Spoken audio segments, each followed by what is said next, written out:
Good morning everyone, welcome back to my channel. আমি অঞ্জনা, আশা করছি তোমরা সবাই ভালো আছো।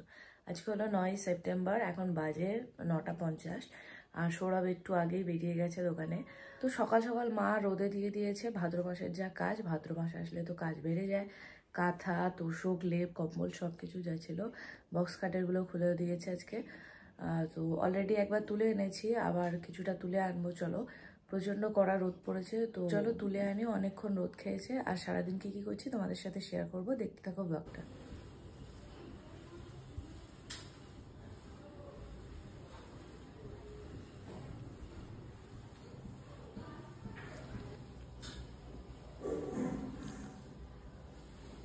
দেয়াল, জানলা, দরজা মোছামুছি চলছে।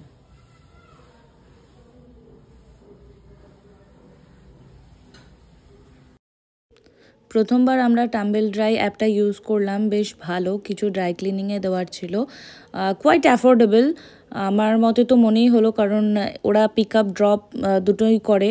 আর আমরা বাইরে যেখানে ড্রাই ক্লিনিংয়ে দিতাম 180 টাকা 200 টাকা থেকে স্টার্টিং, আবার আমাদের দিয়ে আসতে হতো, নিয়ে আসতে হতো। তো সেই হিসেবে ধরলে কোয়াইট অ্যাফোর্ডেবল।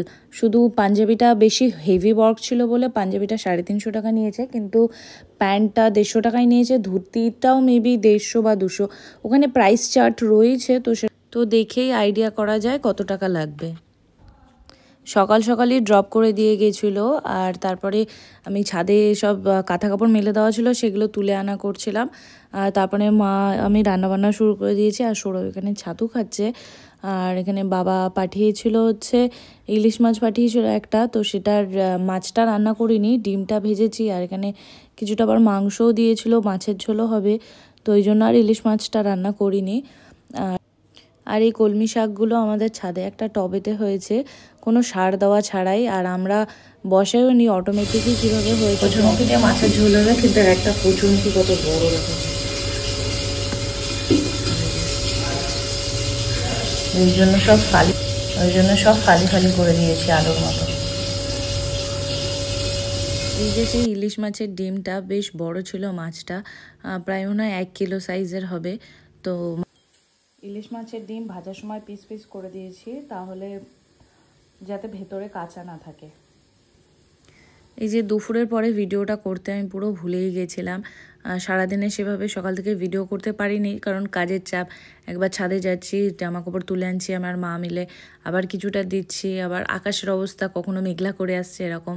তো যাই হোক, সন্ধ্যাবেলার দিকে আবার শোকেসটা পরিষ্কার করছিলাম, যত পেপার পাল্টানোর ছিল, আবার সাজিয়ে সাজিয়ে সব রাখা। এলোমেলো হয়ে যায়, এলোমেলো হয় আবার গোছাই, কিন্তু বারবার হয়ে যায় যেহেতু। আর ভাদ্র মাসে তো একদম সব ধুয়ে মুছে পরিষ্কার করতে হবে, এটা আমাদের মধ্যে নিয়ম।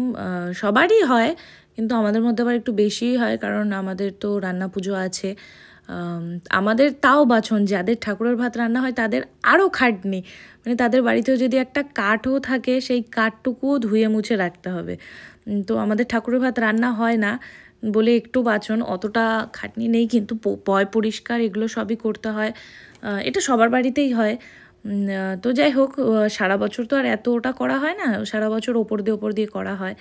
তো একটা বছরের একটা মাসেই সব একদম ভালোভাবে পরিষ্কার করা হয়। আর আমি যে চুল কেটে ফেলেছি, তো একটা ঝুটি করে রেখেছি, এটা অনেক ভালো এখন। আর আগে এত লম্বা চুল ছিল, সেই সবসময় খোপা করে রাখতে হতো, আর চুল ছাড়াতেও পারতাম না সবসময়, প্রচণ্ড পরিমাণে উঠতো। তো এখন চুলটা ছোট করে একটু মানে যত্ন বলবো না, একটু মানে ম্যানেজেবল। অতটা লম্বা চুল তো ম্যানেজ করা যেত না।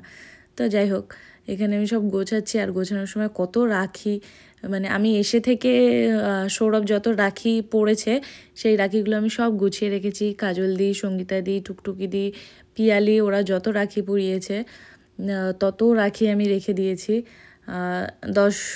9 বছরের রাখি, 9 বছর ধরে আমি রাখিগুলো সব জমিয়ে রেখেছি। আমার বেশ ভালোই লাগে স্মৃতি হিসেবে গুছিয়ে রাখতে।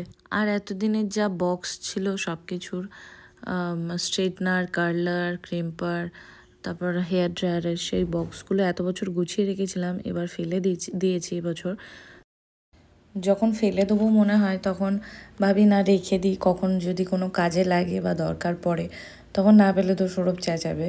তো তারপর ভাবলাম যে না 4-5 বছরেরও বেশি হয়ে গেছে, আমার স্ট্রেটনারটা প্রায় 8 বছর, ক্রিম্পারটাও প্রায় 5 বছর 6 বছর হবে, কার্লারটা 2 বছর হয়ে গেছে। তো এরকম করে আয়রন ড্রায়ার ওগুলো অনেক বছরের। তো এত বছরের তো ওয়ারেন্টি থাকেও না, আর কোনো কাজেও লাগবে না, থাকলে তো ফালতু বাক্স রেখে লাভ নেই। আর আমি এই যে একটা লক্ষ্মীর ভাণ্ডার রাখি, মাঝে মধ্যে যা হোক 5 টাকা 10 টাকা 50 টাকা বা যাই যখন যেটা পাই মাঝে মধ্যে রেখে দিই। আবার এইভাবে রাখার চেষ্টা করি, সবসময় তো থাকে না, আর রাখতেও পারি না, আবার খরচাও হয়ে যায়। তো ওই যখন থাকে এক্সট্রা সেটাই রেখে দিই। আর এখানে সব একে একে গুছিয়ে রাখছিলাম। আর কাজের তো শেষ নেই, কাজ একটার পরে একটা কাজ, এইসব করতে করতেই রাত 9টা বেজে গেছে। তারপরে আবার জলের বোতলগুলো ভরলাম, সব বোতলগুলো দিনে একবার করে ভরি, প্রায় 10-12টা বোতল, সেগুলো সব শেষ হয়ে যায়। আবার রাতের বেলার দিকে আবার একবার ভরি, প্রথমে সব ধুয়ে নিয়েছি, তারপরে লাস্টে ভরছি। আর তারপরে সৌরভরা গিয়েছিলো বিরিয়ানি আনতে মধ্যম গ্রামের এই B3-র বিরিয়ানি আনতে। তো ডিবাপির লিভার কষাটা তো ওর খুব প্রিয়, তো ওই জন্য একটা লিভার কষা এনেছিলো ডিবাপি থেকে, আর B3 থেকে বিরিয়ানি এনেছিল। আমরা দুটো দোকান থেকেই খাই, ডিবাপি B3। সৌরভের একটু B3টা বেশি পছন্দ, কারণ অতিরিক্ত মশলা আর অতিরিক্ত তেল আমি পছন্দ করি, বাট এত মশলা মানে সেই বিরিয়ানির ফ্লেভারটাই যেন কোথাও একটু হারিয়ে যায়। ডিবাপি দাদা বৌদি এগুলো একটু ব্যালেন্স, কিন্তু যাই হোক ওভারঅল B3-র বিরিয়ানিও খুব ভালো। B3-র একটাই প্লাস পয়েন্ট, ওরা স্পেশাল বিরিয়ানি 2 কৌটো রাইস দেয়, যেটা দুজনের জন্য ভালোভাবে হয়ে যায়, ইভেন হয়ে গিয়েও বেশি হয়।